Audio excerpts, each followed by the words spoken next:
رب اشرح لي صدري ويسر لي أمري واحلل عقدة من لساني يفقهوا قولي سبحانك لا علم لنا إلا ما علمتنا إنك أنت العليم الحكيم اللهم رب زدني علما اللهم إنا نسألك علما نافعا اللهم جنبنا الفواحش والمعاصي والخطايا والزلل ما زكى منها وما بطن حمدة الرازقين وعز السامعين إذا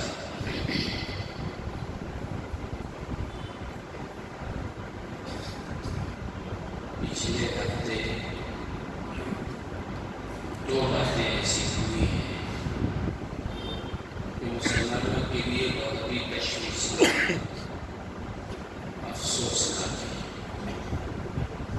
ایک تو یکساں سول کورٹ جو ریاست اتراکھنڈ نے نافذ کر دیا، یکساں سول کورٹ جس کے لیے بہت دنوں سے ایک زمانے سے برسوں سے مسلمان جدوجہد کرتے رہے، بڑے بڑے جلسے ہوتے رہے اور جو کچھ کر سکتی تھی مسلم تنظیمیں ہر سطح پہ جدوجہد کرتے رہے۔ پچھلے دنوں میں بڑے بڑے جلسے ہوئے، لیکن اس کے باوجود بھی اتراکھنڈ میں یکساں سول کوڈ نافذ کر دیا گیا ہے۔ یکساں سول کوڈ کیا ہے اور اس کے نقصانات کیا ہیں، ان میں بہت سارے لوگ ہیں جو اس سے ناواقف ہوں گے۔ اور دوسری بات وقف ترمیمی بل، جو پچھلے دنوں کی بات ہے، اس سلسلے میں مسجدوں میں بہت سارے خطبات ہوئے اور بڑے بڑے جلسے ہوئے۔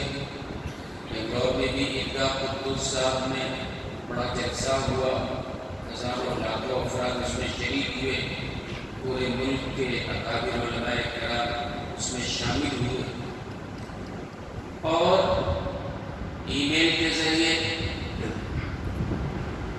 تقریباً 4 کروڑ لوگوں نے اپنی بات پہنچائی حکومت تک کہ بھئی ہمیں وقف ترمیمی بل منظور نہیں ہے۔ اداروں نے، تنظیموں نے، مختلف افراد نے، ریاست کے ذمہ داروں نے حکومت تک یہ بات پہنچائی۔ وقف ترمیمی بل یہ وقف کی جائیدادوں کو ہڑپنے کے لیے، تباہ و برباد کرنے کے لیے بنایا گیا ہے، لیکن اس کے باوجود جو کمیٹی بنائی گئی تھی، پارلیمنٹری کمیٹی جو بنائی گئی تھی، یک طرفہ طور پر اپوزیشن نے دلیلیں دی، علماء نے سمجھایا اس کے نقصانات کیا ہیں۔ اوقاف کی جو زمین ہے حکومت کی دی ہوئی نہیں ہے، ہمارے آباء و اجداد کی وقف کردہ زمینیں ہیں، حکومت اس کو ہڑپنا چاہتی ہے، اس کو تباہ و برباد کرنا چاہتی ہے۔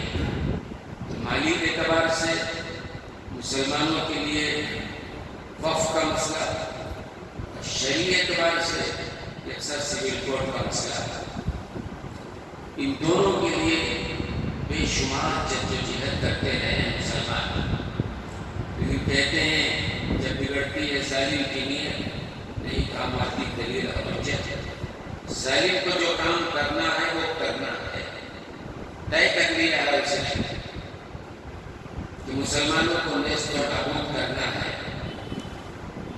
ہماری شریعت کو ختم کرنا ہے۔ یہ تو میں نے پہلے بھی کہا ہے کہ اسلام نہ مٹا ہے نہ مٹے گا، کسی کے باپ میں طاقت نہیں ہے کہ اسلام کو مٹا لے، شریعت کو مٹا لے۔ یہ تو ہونے والی بات بھی نہیں ہے، قیامت تک اسلام کو باقی رہنا ہے۔ اور مسلمان بھی جو واقعی مسلمان ہیں انہوں نے یہ طے کیا ہے اور کرنا چاہیے کہ ہم زندہ رہیں گے شریعت کے مطابق ہی زندہ رہیں گے۔ شریعت سے ہٹ کے زندگی، ضلالت کی زندگی، گمراہی کی زندگی، کفر و شرک کی زندگی ایک مسلمان تو نہیں اپنا سکتا ہے۔ ابھی اکثر سول کورٹ جو اتراکھنڈ میں نافذ کیا گیا، ٹھیک ہے، ہائی کورٹ کو جائیں گے، سپریم کورٹ کو جائیں گے، مقدمات لڑیں گے، کیا کچھ فیصلہ ہوگا، یقینی طور پر نہیں کہا جا سکتا ہے۔ بابری مسجد کے معاملے میں علماء بھی، لڑنے والے بھی، ذمہ دار بھی بڑے مطمئن تھے کہ سارے دلائل ہمارے حق میں ہیں، ہمارے ساتھ ہیں، اور عدالت کا فیصلہ بھی ہمارے حق میں آئے گا۔ لیکن جو فیصلہ آیا آپ سب جانتے ہیں۔ تو بہرحال اس معاملے میں بھی، اکثر سول کورٹ کے معاملے میں بھی جو ہے اعلان کیا ہے تنظیموں نے، جمعیت علماء نے، نتیجہ کیا ہوگا کچھ کہا نہیں جا سکتا ہے۔ اور بعض لوگ کہتے ہیں کہ اتنے دنوں سے اتنی جدوجہد، اتنے جنگ سے کروڑ مسلمانوں کا سرمایہ اس میں صرف ہوا، حاصل کیا ہوا؟ ہم یہ کہتے ہیں دوستو بزرگوں، نتیجے کے ہم ذمہ دار نہیں ہیں، نتیجہ اللہ کے اختیار میں ہے۔ ہم جدوجہد کے مکلف ہیں، ہم اپنی ذاتی زندگی میں شریعت نافذ کرنے کے لیے آزاد ہیں۔ ہماری ذاتی زندگی ہے، ایک ذاتی زندگی ہوتی ہے، شخصی زندگی ہوتی ہے، ایک خاندانی زندگی ہوتی ہے، اور ایک شہری زندگی ہوتی ہے۔ ذاتی زندگی میں کوئی ہم کو روکنے نہیں آ رہا ہے کہ ہم شریعت پر عمل نہ کریں، کوئی نہیں پوچھ رہا ہے کہ نماز مت پڑھو تم، یہ ذاتی زندگی ہمارا ذاتی فیصلہ ہے۔ ہم ذاتی طور پر شریعت کو اپنائیں گے اگر، تو دنیا میں روک نہیں سکتی ہے۔ اگر ہم ہی نہ کرنا چاہیں تو بہانے ہزار ہیں۔ ذاتی زندگی میں ہم میں سے ہر آدمی کو طے کرنا ہے کہ ہمیں بہرحال جینا ہے تو شریعت کے ساتھ ہی جینا ہے۔ اور اللہ نے قرآن کریم میں فرمایا لَهُمُ الْبُشْرَى فِي الْحَيَاةِ الدُّنْيَا وَفِي الْآخِرَةِ، کہ یہ بشارت ہے۔ جو لوگ شریعت پر عمل کرتے ہیں ان کی بات ہے، ان کے لیے دنیا میں بھی کامیابی ہے، دنیا میں بھی بشارت ہے، وفی الآخرہ، اور آخرت میں بھی کامیابی ہے۔ یہ اللہ کا قرآن کہہ رہا ہے، لا تبدیل لکلمات اللہ، اور اللہ نے فرمایا اللہ کے بعد میں کوئی تبدیلی نہیں ہو سکتی ہے۔ اللہ نے جو قانون نافذ کیا ہے قیامت تک کے لیے ہے، قرآن قیامت تک کے لیے ہے، حالات سے قرآن نہیں بدل سکتے ہیں، قرآن قیامت تک کے لیے ہے۔ اسی لیے دشمنوں نے جو ہے نشانہ بنایا، قرآن کو نشانہ بنایا، جناب رسالت مآب صلی اللہ علیہ وسلم کی شخصیت کو نشانہ بنایا، مدارس کو نشانہ بنایا، جہاد فی سبیل اللہ کو نشانہ بنایا۔ دشمنوں کو معلوم ہے یہ قرآن جو ہے جب تک قرآن باقی ہے، قرآن جو ہے غلامی کے خلاف ہے، اور قرآن جو ہے حق اور عدل کی بات کرتا ہے، اور قرآن انصاف کی بات کرتا ہے، قرآن مساوات کی بات کرتا ہے۔ تو ان کو معلوم ہے جب تک قرآن ہے، قرآن کا نظام ہے، مسلمانوں کو جھکایا نہیں جا سکتا ہے، مسلمانوں کو غلام بنایا نہیں جا سکتا ہے۔ اور معلوم ہے کہ جب تک مسلمانوں کا تعلق جناب رسول اللہ صلی اللہ علیہ وسلم کے فرمودات سے ہے، شریعت سے ہے، مسلمان جب تک شریعت کے ساتھ جڑے رہیں گے کوئی طاقت بھی ان کو شریعت سے ہٹا نہیں سکتی ہے۔ اور یاد رکھیے یہ مدارس کو جو نشانہ بنایا جا رہا ہے آج سے نہیں بنایا جا رہا ہے، بہت پہلے سے یہ مدارس دہشت گردی کہتے ہیں، علماء دہشت گرد ہیں، طلباء دہشت گرد ہیں، مسلمان جو جہاد کے راستے میں لگے ہوئے ہیں وہ دہشت گرد ہیں۔ یہ اسی لیے بدنام کیا جا رہا ہے تاکہ یہ بدنام ہو جائیں اور مسلمان اسلام کے لیے جدوجہد کرنا چھوڑ دیں۔ یاد رکھیے کہ جدوجہد اسلام کے ساتھ لازم و ملزوم ہے، مرتے دم تک ہم کو اسلام پر چلنے کے لیے جدوجہد کرنا پڑے گا۔ کبھی شیطان رکاوٹ کا ذریعہ بنتا ہے، کبھی معاشرہ رکاوٹ کا ذریعہ بنتا ہے، کبھی بھائی برادر رکاوٹ کا ذریعہ، کبھی وہ ملحد وہ رکاوٹ کا ذریعہ۔ بہت ساری رکاوٹیں ہیں جو شریعت پر عمل کرنے سے قدم قدم پہ روک رہی ہیں۔ اگر اس پر ہم کو عمل کرنا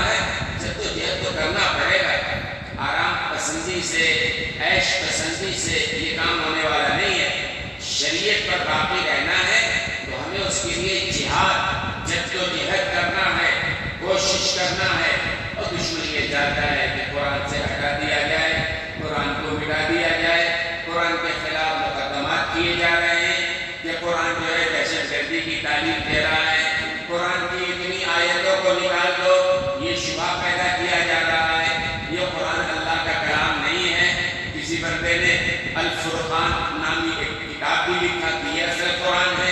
تاریخ میں کئی لوگوں نے قرآن کے نام سے اور کتاب لکھی، لیکن الحمدللہ امت نے قبول نہ کیا ہے، نہ کبھی کرے گے۔ بہرحال وہ رتی کے ٹوکرے میں اٹھا کے پھینک دیں گے کچرے میں۔ یہ قرآن جو ہے اللہ نے حفاظت کا ذمہ لیا ہے اور انشاءاللہ قیامت تک یہ باقی رہے گا۔ اور میں نے کہا ہے کہ جو لوگ قرآن کے احکام پر عمل کریں گے، جڑیں گے، اللہ ان کی بھی حفاظت کرے گا۔ ضائع وہ ہوں گے جو قرآن سے ہٹ جائیں گے، شریعت سے ہٹ جائیں گے۔ لیکن آج اگر ہم اپنے معاشرے کا جائزہ لیں گے تو آپ کو لگے گا کہ بہت حد تک ہم بھی شریعت سے ہٹے ہوئے ہیں۔ یہ بیان اس لیے تو کیے جاتے ہیں نا تاکہ شریعت کے بات سامنے آئے، ہمارے سمجھ میں جو بات نہیں آتی ہم اس کو سمجھیں۔ یہ آج کل جو ہے یہ جلسوں کا موسم ہے، ہماری اس برد صغیر میں، ہمارے اس ملک میں جلسوں کا موسم ہے۔ شعبان المعظم کا مہینہ جو ہے یہ جلسے کا مہینہ ہے، اور ایسی ربیع الاول کا مہینہ جلسوں کا مہینہ۔ ربیع الاول کے مہینے میں سیرت کے تعلق سے جلسے ہوتے ہیں، پورے ملک میں ہوتے ہیں، پورے برد صغیر میں ہوتے ہیں، بڑے بڑے جلسے ہوتے ہیں، بڑے بڑے اکابر علماء اس میں شریک ہوتے ہیں۔ اور ایسے شعبان کے مہینے میں مدرسوں کے جلسے ہوتے ہیں۔ اچھی بات ہے جلسہ، لیکن جلسہ کس طرح ہونا چاہیے، جلسے میں کیا بیان کرنا چاہیے؟ آج جلسے کا رخ الگ ہو گیا ہے، اور جلسہ جو لوگ کرتے ہیں، جو سیرت کے جلسے ہوتے ہیں، وہاں حضور اکرم صلی اللہ علیہ وسلم کے خالص تعلیمات کو بیان کیا جائے۔ عجیب عجیب جلسے ہوتے ہیں اور عجیب عجیب قسم کے مقرر بلائے جاتے ہیں، ہنسنے ہنسانے والے مقرر بڑے پسند کیے جاتے ہیں۔ نوجوان طبقہ کیا لطیفے سنائیں، کیا تفریح کرائیں، کیا ہنسائیں۔ ارے دینی جلسے یہ تفریح کے لیے نہیں ہوتے ہیں، لطیفے سنانے کے لیے نہیں ہوتے ہیں۔ اچھا ایسے بات سمجھ میں آتی نہیں، سمجھ میں آ رہی ہے تو ایسے سمجھیں آپ۔ سرکاری دو عالم صلی اللہ علیہ وسلم کے خطبات الحمدللہ کتابوں کے اندر موجود ہیں۔ حضور اکرم صلی اللہ علیہ وسلم نے جو تقریریں فرمائی ہیں، بہت ساری تقریریں آپ نے فرمائی ہیں صحابہ کے سامنے، وہ تقریریں موجود ہیں۔ آپ ان تقریروں کو اگر اٹھا کے دیکھیں گے، کسی بھی تقریر میں وہ مذاق والا لب و لہجہ نہیں ہے، کسی بھی تقریر میں لطیفے والا، حضور اکرم صلی اللہ علیہ وسلم کی تقریر میں کہیں لطیفہ نظر نہیں آئے گا۔ سرکار دو عالم صلی اللہ علیہ وسلم کے خطبات میں کہیں مزاح کا عنصر نہیں پائے گا، بلکہ صرف یہ ہوتا ہے کہ لوگ سنیں، توجہ کے ساتھ سنیں۔ ہنسنے ہنسانے کے لیے مجلس نہیں بلائی گئی ہے کہ نوجوان ہنسیں، واہ واہ کریں، یہاں کی بات وہاں کی بات نہیں، بلکہ بیان کرنے والوں کے لیے اصول بنایا گیا۔ چار چیزیں بنیاد ہے، ہمارے دین کی جو بنیاد ہے، چار چیزیں بنیاد ہے۔ کیا بنیاد ہے؟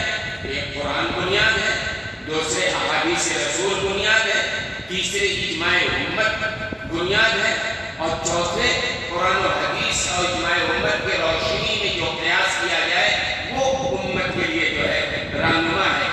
اب ظاہر سی بات ہے قرآن کے مطابق بیان کرو نا، احادیث رسول کی روشنی میں کرو نا، اجماع امت کی روشنی میں کرو نا۔ یہ لطیفے بازی چل رہی ہے، نوجوان بڑا پسند کرتے ہیں، بڑے لطیفے سناتے ہیں، کئی وقت بڑا مزہ آتا ہے۔ کیا مزے کے لیے آپ جلسوں میں جاتے ہو؟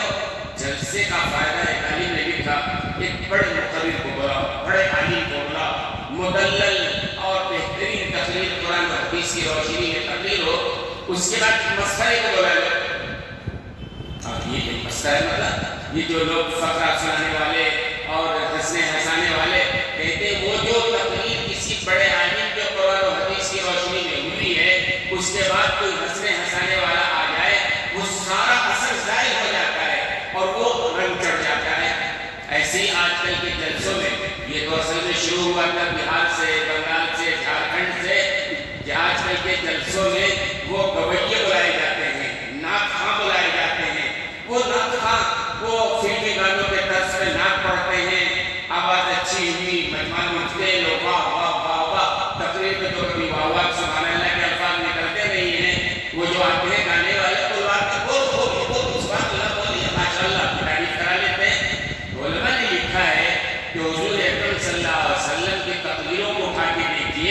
کسی بھی تقریر میں ایسا نہیں ہے کہ وہ نعت کو بلایا گیا ہوگا. بھائی نعت خانی کے لیے جلسہ نہیں ہو رہا ہے یا فلمی طرز پہ گانے سنانے کے لیے نہیں ہو رہا ہے. جلسے صحیح معنوں میں مفید وہ ہے جو قرآن و حدیث کی روشنی میں امت کی اصلاح کے لیے، امت کے اندر جو برائیاں آ گئی ہیں، رسم و رواج آ گئی ہیں، جو خرافات آ گئے ہیں، ان کو بیان کیا جائے. اور امت بھی اسی لیے سنے کہ ہم کو اپنی اصلاح کرنی ہے. مزہ لینے کے لیے بیان نہیں ہوتا ہے. مزہ لینے کے لیے جاؤ مشاعروں میں، جاؤ ناچ گانے والوں کی مجلس میں جانا حرام ہے. یہاں دین کی بات ہے، قرآن و حدیث کی بات ہے. تو حضور اکرم صلی اللہ علیہ وسلم نے جتنے خطبات ہیں، کسی بھی خطبے میں آپ دیکھیں گے وہ ہنسنے ہنسانے والا موضوع نہیں ہے، فقرہ بازی نہیں ہے، مزاح نہیں ہے. اور دعوت کا مزاج مزاح نہیں ہے، مزاج جو ہے دعوت سے ہٹ کے ہے. اس لیے دوستوں اور بزرگوں، جلسے جتنے زیادہ ہو رہے ہیں اور بڑے بڑے جلسے ہو رہے ہیں. ساتھ میں گزشتہ سال حساب ڈالا تھا کہ کتنے بڑے بڑے جلسے ہو رہے ہیں اور لاکھوں نہیں لاکھوں لاکھ کروڑوں جلسوں میں امت کا پیسہ خرچ ہو رہا ہے. لیکن ناکاں ہو رہے ہیں، کچھ یہ ہو رہا ہے، کچھ وہ ہو رہا ہے. اور سننے والوں کا بھی مقصد ہے ذرا مزہ ہو، ذرا اچھا لگے، ذرا اچھے نعت گانے والے ہوں اور اس طرح فقرہ بازی ہنسنے ہنسانے والے ہوں. اللہ کے بندے یہ نیت ہی تو اصول نہیں ہے. آپ دینی مجلس میں جاؤ دین کی بات سننے کے لیے، پوری توجہ کے ساتھ قرآن اور حدیث کی بات سننے کے لیے جاؤ. لیکن وہ ذہن میں بات نہیں کرتی ہے. مثال کے طور پر میں ایک بات عرض کرتا ہوں. میں نے پہلے بھی عرض کیا ہے، بیانوں میں بہت سارے لوگ ہنسنے ہنسانے کے لیے یا مجمع کو متاثر کرنے کے لیے سنی سنائی بات، لطیفے، کہانیاں نقل کرنا شروع کر دیتے ہیں. وہ کہانی معتبر ہے کہ نہیں ہے اس سے ان کو فکر نہیں ہے، کوئی فرق نہیں پڑتا ہے. عوام اچھی کہانی سنا دیا، ہاں کہانی معتبر ہو، صحابہ کی بات ہو، معتبر بات ہو، ٹھیک ہے آپ سناؤ. غیر معتبر چیزیں اصل میں ہو جاتی ہیں. علماء نے لکھا ہے کفا بالمرء کذبا ان یحدث بکل ما سمع. توجہ ہے، بڑی اہم بات بتاؤ. حدیث پڑھ کے سنا رہا ہوں، پہلے بھی میں نے سنایا ہے، لیکن توجہ اس لیے دلا رہا ہوں کہ آج ہمارے معاشرے میں یہ موذی مرض کینسر سے زیادہ شکایت کر چکا ہے. کفا بالمرء کذبا، ہماری کیا عادت ہو گئی ہے، کسی کی بات کہیں کو سن لی آگے نقل کرنا شروع کر دیتے ہیں. بھائی فلاں فلاں کے بارے میں یہ بول رہا ہے، آگے شروع کر ہوتا ہے نا. کسی نے کہہ دیا کسی کے بارے میں کچھ غلط سلط، اچھا تو آج کل بولتے نہیں ہے، کچھ نہ کچھ مرچ مسالہ لگا کے برا، فلاں ایسا ہے فلاں ایسا ہے. سننے میں بڑا مزہ آتا ہے، تاریخ تو اچھی نہیں لگتی ہے. تو کیا ہوتا ہے، سننے والا اس کو آگے نقل شروع کر دیتا ہے اور کہتا ہے میں نہیں بھائی وہ فلاں کوئی بول رہی ہے، لوگ کہتے ہیں جذبان ہے. حدیث میں اللہ کے رسول نے فرمایا کفا بالمرء کذبا ان یحدث بکل ما سمع. انسان جھوٹا ہے، انسان کے جھوٹا ہونے کے لیے یہ بات کافی ہے کہ سنی سنائی بات آگے نقل کرنا شروع. وہ سنی سنائی بات آگے اگر نقل کرنا ہے پہلے تحقیق کرو. یہ قرآن کریم نے کہا فتبینوا یا ایھا الذین آمنوا ان جاءکم فاسق بنبأ فتبینوا. تمہارے پاس کوئی کسی کے بارے میں خبر لے کے آئے، فتبینوا، پہلے اچھی طرح تحقیق کرو. شوق ہے تو آگے نقل کرو، لیکن بغیر تحقیق کی اگر نقل کر دیا فلاں صاحب فلاں کے بارے میں یہ بات بول رہے تھے، کیا ہے ایسا آدمی جھوٹا ہے. اور جھوٹے کے بارے میں اللہ کی لعنت ہے، لعنت اللہ علی الکاذبین. اللہ کی لعنت ہے جھوٹوں کے اوپر. لیکن ہمارے معاشرے میں عام ہے، ہر سطح پہ جھوٹ ہے، ہر سطح پہ جھوٹ ہے. کاروبار میں جھوٹ ہے، گھروں میں جھوٹ ہے، معاملات میں جھوٹ ہے، معاشرے میں جھوٹ ہے، تعلقات میں جھوٹ ہے. جھوٹ ہم نے آسان سمجھ لیا ہے، جبکہ اللہ کہہ رہے ہیں کہ اللہ کی لعنت ہوتی ہے جھوٹوں پر. ایسی علماء نے لکھا تقریر میں بھی کوئی جھوٹے قصے سنا رہا ہے، جائز نہیں ہے، وہ بھی غلط ہے. یہ بیان جس کرسی پہ بیٹھے ہیں ذمہ داری ہے وہ جو قرآن و حدیث کے حوالے سے یا پکی بات کہی جائے. تو بہرحال اتنے جلسے ہو رہے ہیں، سننے والوں کا بھی مزاج یہ ہے اور بات اپنی جگہ ہے۔ اب تو ان راتوں میں جن راتوں میں اصل میں اللہ کے سامنے رونا گڑگڑانا چاہیے، شب برات ہے، شب قدر ہے، جو راتیں ہیں اللہ کے سامنے رونے گڑگڑانے کی، ان راتوں کو بھی ہم نے تماشا بنا لیا ہے۔ چائے پانی کا انتظام ہم نے کر دیا، میلہ ہم نے لگا لیا، گویوں کا ہم نے بلا لیا، نعت پڑھنے والوں کا میلہ لگا لیا۔ مجمع بھی سنتا ہے، نعت سننا گناہ نہیں ہے نا، میں بھی کہتا ہوں گناہ نہیں ہے، لیکن نعت خانی کی لیے وہی رات باقی رہ گئی ہے۔ شب برات ہی نعت خانی کے لیے ہے، شب قدر ہی نعت خانی کے لیے ہے۔ اللہ کے بندے، وہ رات تو ہے کہ آدمی ابتدا سے ہی رونے گڑگڑانے عبادت میں لگ جائے، تنہائی خلوت میں خلوص کے ساتھ لگ جائے۔ یہ مجمع لگا کر، چائے پانی کی مجلس لگا کر، یہ تماشے میں گفتگو میں رات گزار دیں، یہ سارا مسئلہ یہ ہے، اصلاح نہیں ہوا۔ اس لیے کہ اصلاح کی جگہ کو بھی ہم نے تماشا بنا لیا ہے۔ تو بہرحال بات میں یہ عرض کر رہا تھا، یکساں سول کوڈ کی بات، یہ بڑا مسئلہ ہے۔ لوگ کہتے ہیں کہ اتنی جلسے ہوئے، اتنے ای میل اور فلاں فلاں کیے۔ بھائی ہم جس کے مکلف ہیں وہی تو کریں گے نا، نتیجے کے مکلف ہم نہیں ہیں، نتیجہ اللہ کے ہاتھ میں ہے، اللہ جو چاہے گا وہ کریں گے۔ ہم مکلف ہیں جد و جہد کرنے کے، ہم مکلف ہیں اپنی زندگی میں شریعت کو نافذ کرنے کے۔ آپ اپنی زندگی میں شریعت کو نافذ کیجیے، کوئی نہیں ہٹا سکتا ہے۔ ہاں ایسا سول کوڈ وہاں نافذ کر دیا گیا ہے، اس کے نقصانات کیا ہوں گے؟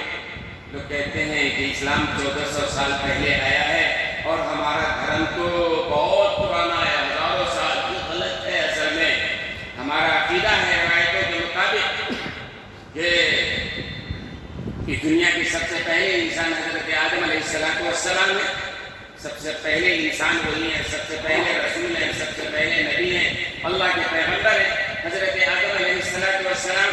اور حضرت آدم علیہ السلام کی تخلیق کے بعد اللہ جنت میں رکھا تھا، پھر اس کے بعد ان سے بھول ہو گئی اور اللہ نے دنیا میں اتارا۔ روایت میں ہے کہ حضرت آدم علیہ السلام کو اللہ نے جو اتارا، اسی ہندوستان کی سرزمین پر اللہ نے اتارا۔ دنیا کا پہلا انسان، پہلا پیغمبر سرزمین ہندوستان پہ اترا ہے۔ اور ان کا مذہب کیا تھا؟ حضرت آدم علیہ السلام کا اسلام مذہب تھا۔ اسلام کے مبلغ تھے، کسی اور مذہب کے مبلغ نہیں ہے۔ ہر نبی اسلام کا داعی تھا۔ تو حضرت آدم علیہ السلام کا مذہب کیا تھا؟ اسلام کا۔ اسلام کے مبلغ تھے، پہلے انسان ہیں۔ کہاں اترے؟ ہندوستان میں۔ معلوم ہوا ہندوستان میں اسلام کا تعلق اس وقت سے ہے جب سے پہلا انسان پیدا کیا گیا ہے، اس وقت سے ہندوستان کا تعلق اسلام سے ہے۔ 1400 سال بعد پہلے تو جناب رسول اللہ صلی اللہ علیہ وسلم تشریف لائے، پھر اس کے بعد اسلام جب دور پھیلا ہے، یہاں بھی مسلمان آئے اور اسلام کی حقانیت کو، صداقت کو، عدل و انصاف کو، مساوات کو، اس کی خیر خواہی کو، رواداری کو، ہمدردی کو دیکھ کر یہاں کی قوموں نے بھی اسلام کو اپنایا ہے۔ اور اس کے بعد پھر اسلام کا نظام چل رہا ہے۔ اسلام آج اور کل کا نہیں ہے۔ اور اس ملک میں یکساں سول کوڈ کیا سمجھو آپ، یہ جو پرسنل لا ہے، اصل میں پہلے ایک زمانہ تھا یہاں مسلمانوں کی حکومت تھی، اسلام کے مطابق ساری چیزیں، سارے معاملات طے ہوتے تھے۔ پھر اس کے بعد اسلامی نظام ختم ہوا، انگریز آئے۔ انگریز نے آنے کے بعد یہ کیا، انہوں نے اپنا قانون بنایا، اور قانون بنانے کے بعد انہوں نے سول کوڈ، کرمنل کوڈ جو ہے وہ انہوں نے بنایا۔ لیکن مسلمانوں کے لیے جو پرسنل لا، جو مسلمانوں کے مذہبی معاملات ہیں، مثلا شادی بیاہ کا معاملہ ہے، خلا و طلاق کا معاملہ ہے، وصیت کا معاملہ ہے، وراثت کا معاملہ ہے، ہبہ کا معاملہ ہے، ایسے گود لینے کا معاملہ ہے، یہ سارے وہ معاملات ہیں جو قرآن سے براہ راست ثابت ہے، قرآن سے ثابت ہے۔ یہ جیسے قرآن کریم میں وراثت کا مسئلہ ہے، اللہ نے فرمایا یوصیکم اللہ فی اولادکم للذکر مثل حظ الانثیین۔ اللہ خود کہہ رہا ہے، اللہ وصیت کر رہا ہے کہ بھائی مرد کو، عورت کو کتنا ملے گا باپ کی زمین جائیداد میں؟ ظاہر ہے مرد کو ڈبل اور عورت کو ایک حصہ ہے کہہ رہا، یا بھائی کو دگنا، بہن کو ایک حصہ۔ یہ کس نے فیصلہ کیا؟ یہ اللہ کا فیصلہ ہے۔ اب جو یکساں سول کوڈ آیا ہے وہ مسلمانوں کے اس قانون پر بڑی تنقید ہے۔ دیکھو یہ اسلام کا انصاف ہے، مرد کو ڈبل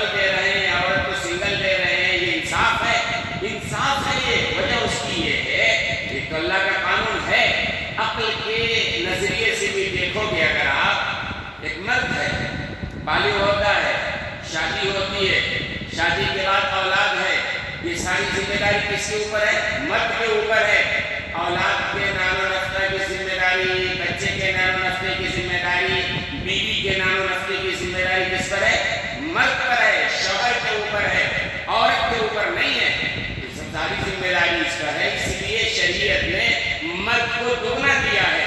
عورت کی ذمہ داری نہیں ہے کہ عورت شوہر کو کھلائے، شوہر کا گھر چلائے یا بچوں کو کھانا پینا، اس کی تعلیم، عورت پر کوئی ذمہ داری نہیں ہے۔ عورت پر ذمہ داری صرف بچوں کی اخلاقی تربیت، تعلیم و تربیت کی ذمہ داری ہے۔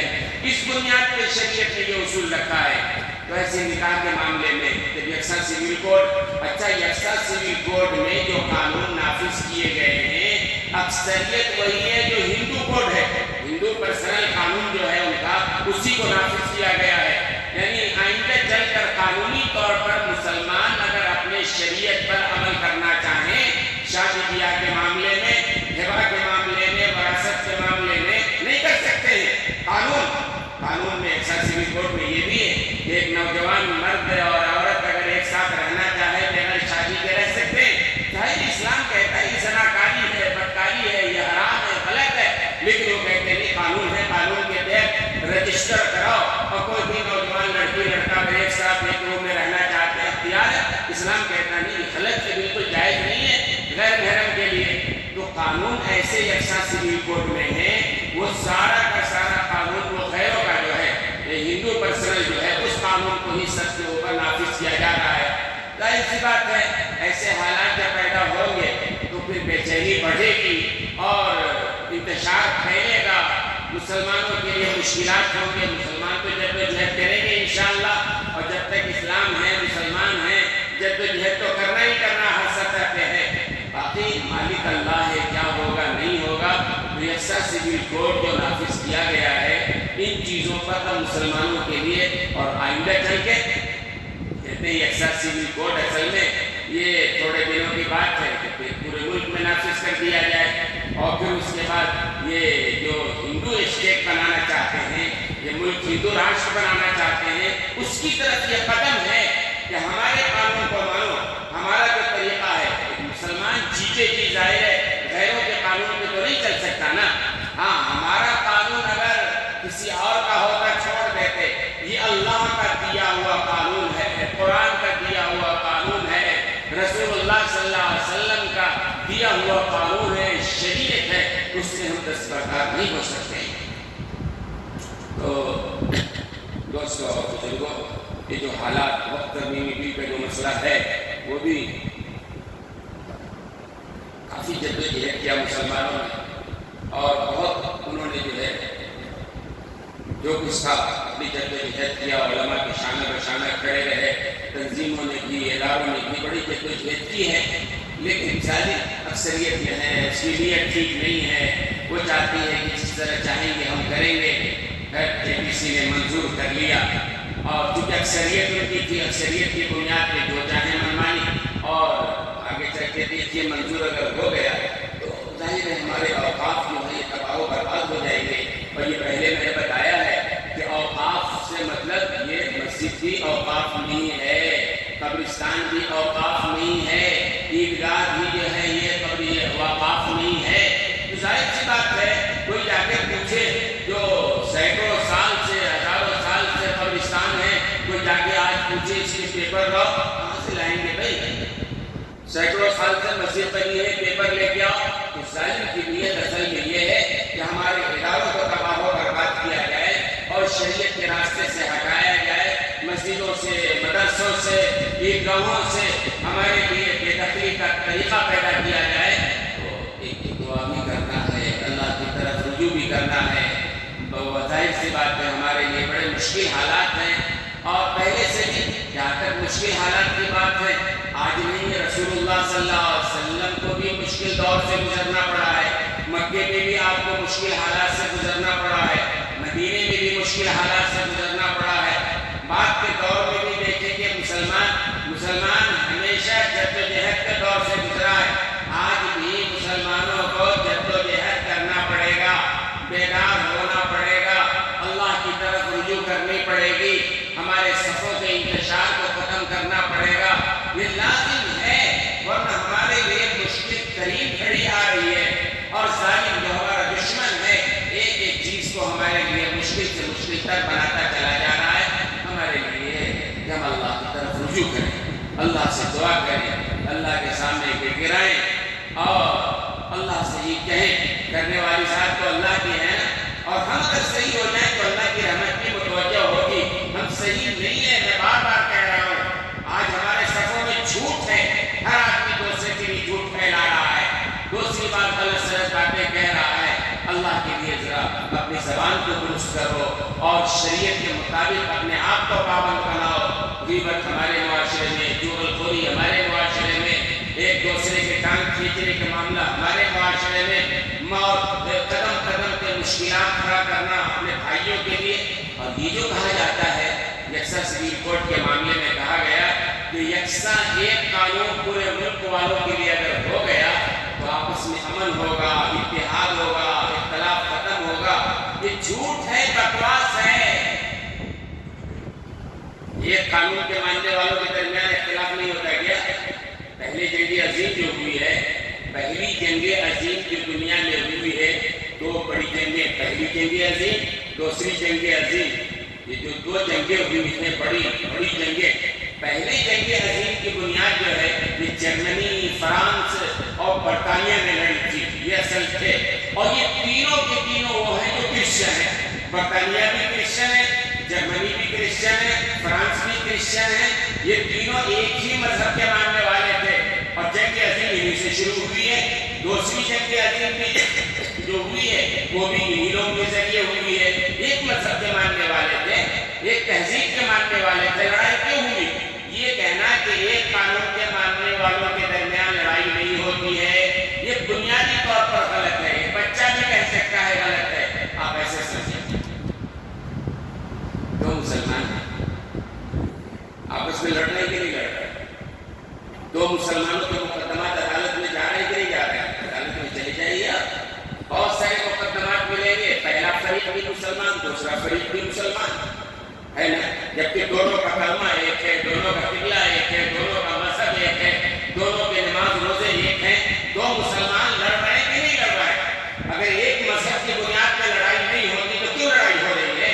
اگر ایک مذہب کی بنیاد پہ لڑائی نہیں ہوتی تو پہلی جنگ عظیم کی نہیں ہوتی، دوسری جنگ عظیم کی نہیں ہوتی۔ یہ برطانیہ، یہ فرانس، یہ جرمنی، یہ کرسچن ہے، ایک مذہب کے ماننے والے، کیوں اتنی بڑی لڑائی ہوئی کہ ساری دنیا میں لڑائی پھیل گئی ہے؟ معلوم ہوا کہ لڑائی کا تعلق اس سے نہیں ہے۔ ایک قانون بنا کر اصل میں یہ چاہتے ہیں کہ ہندو پرسنل لا کو مسلمانوں پر تھوپا جائے اور مسلمانوں کو مجبور کیا جائے کہ ان کے قانون کو، انہوں نے جو مذہب ہے اس کو مسلمان اس کے مطابق چلے۔ ایسی بات ہے، ساری دنیا اس فریب کو جان رہی ہے، علماء نے ان کو بتلایا، سمجھایا، لیکن ظالم اگر نہ چاہے تو آپ کیا کریں گے؟ طاقت کے نشے میں جو چور ہونا کرنا چاہے پھر اللہ کی لاٹھی کا ہی آواز انتظار کریں گے۔ اللہ کا فیصلہ ہے، ہمارے لیے کرنے کا کام یہ ہے کہ ہم اللہ کی طرف رجوع کریں، اللہ کی طرف رجوع کریں، اللہ سے دعا کریں، اور جب کبھی ہمارے ملی ادارے، تنظیمیں، علماء کی طرف سے جو بات آئے ہم لبیک کہیں گے، ہم آپس میں متفق اور متحد رہیں گے، انشاءاللہ ایسا کریں گے نا، شریعت کی زندگی میں ہم داخل کریں گے، اور یہ دینی بیانات ہم یہ لطیفوں کے لیے سننے نہیں جائیں گے، یہ نعت گوئی کے لیے سننے نہیں جائیں گے، تماشے بازی کے لیے نہیں ہے۔ دینی مجلس میں جا رہے ہیں، دین کے لیے جاؤ، قرآن کو مجبور کرو آپ اپنے علماء کو، بھئی قرآن کی بات سنائیے، حدیث کی بات سنائیے، آپ جو ہے صحابہ کی بات سنائیے، اجماع امت کی بات بتائیے۔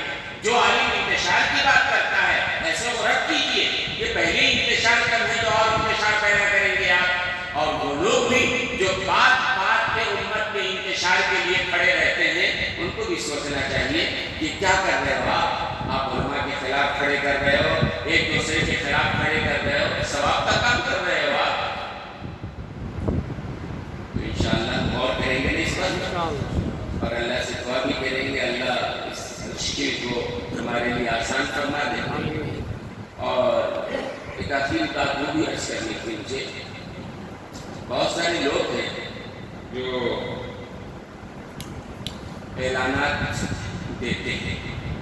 بہت سارے حضرات اپنے مرحومین کے لیے بھی، بیماروں کے لیے بھی، مختلف کاموں کے لیے وہ چاہتے ہیں کہ اعلان ہو جائے، مرحوم کا اعلان ہو جائے، مغفرت سب آمین کہتے ہیں. بیماروں کے لیے اعلان ہو جائے، سب لوگ آمین کہہ دیں، صحت مل جائے. اچھی بات ہے، کوئی بات نہیں ہے. لیکن میں نے پہلے کہا ہے، یہ عرض کر رہا ہوں، جن لوگوں کو اعلان دینا ہو بیان شروع ہونے سے پہلے وہ پہنچا دیں. میں یہاں آتا ہوں کچھ پہلے، یہاں نیچے رہتا ہوں، یہ بیان شروع کرنے سے پہلے اعلان پہنچا دیں آپ. وجہ کیا ہوتی ہے؟ الٹی سیدھے لکھے ہوتے ہیں، ٹوٹی پھوٹی اردو ہوتی ہے. اب اتنا موقع نہیں ہوتا ہے کہ تقریر کے دوران میں دیکھوں یا تقریر کے بعد اس کو پڑھوں سمجھو. نام غلط ہوتے ہیں، الٹا سیدھا ہوتا ہے. پہلے پڑھ لیتا ہوں تاکہ بات سمجھ میں آتی ہے. تو اعلان دینا اچھی بات ہے، لیکن اعلان کر دیں گے آپ پہلے، بیان سے پہلے. یہ نہیں کہ بیان کے بیچ میں ایک آدمی آتا ہے، جب آتا ہے تقریر کر رہا ہوں، ان کو دیا، ان کو پرچی دیا. ایسا نہیں. میں بیٹھنے والوں سے بھی کہتا ہوں پیچھے سے کوئی پرچی دے، آپ پرچی مت دینا. بیان چل رہا ہے، پیچھے ایک آدمی پرچی دیتا ہے، سامنے والے کو ٹھوکا لگا کہ تم آگے بڑھا دو. تم ایسے بالکل مت کرنا بھیا، یہ غلط طریقہ ہے. مجھے بھی خلل ہوتا ہے، طریقہ بھی غلط ہے. آپ کو اعلان دینا اچھی بات ہے، ہم اعلان کریں گے، انشاءاللہ کریں گے، ضرور کریں گے، لیکن پہلے لا کے دیجیے نا، تاکہ ہم پڑھ لیں کہ ہے اس میں کیا. بغیر پڑھے ہوئے اور بعد لوگوں کو شکایت ہو جاتی ہے کہ ہمارا اعلان نہیں ہوا، تمہارا اعلان نہیں ہوا. اللہ کے بندے پہلے اعلان لا کے دو، اور پھر اعلان کا ایک ضابطہ ہے کہ آپ جا کے ذمہ داروں سے ذرا مل لو. بعض اعلان وہ ہوتے ہیں جو کسی مصیحت کی وجہ سے اس کا اعلان کرنا مناسب نہیں ہوتا ہے. آپ پہلے ملاقات کر لو نا، تو انشاءاللہ یہ کریں